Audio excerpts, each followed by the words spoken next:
أشياء تعور القلب.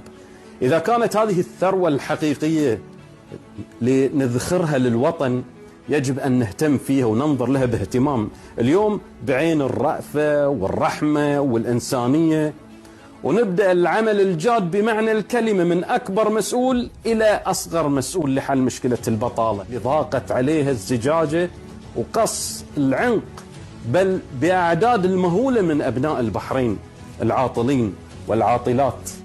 ما نقول من سنة أو سنتين، بل والله على ما أقول شهيد. هناك من يجلس ونقولها بصراحة في البيت الواحد فقط من الأبناء والبنات لأكثر من 4 سنوات بل 5 سنوات وأكثر، والله المستعان. وقصص مؤلمة، دكاترة ومهندسين وغيرهم من التخصصات العلمية عاطلين مع الأسف وقاعدين في البيت يبحثون عن عمل. وأي مسؤول يغبلها على أبنائه أنه يشوفهم خريجين ويعيشون صراع نفسي وعاطلين وقاعدين في البيت يبحثون عن عمل، ما عندهم حتى المصروف اليومي.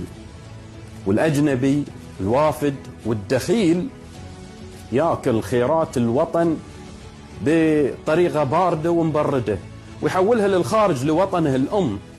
ربي يشهد أني أتألم على أبناء البحرين جميعا العاطلين، لأن شعب أصيل يوشك أن ينقرض مع الأسف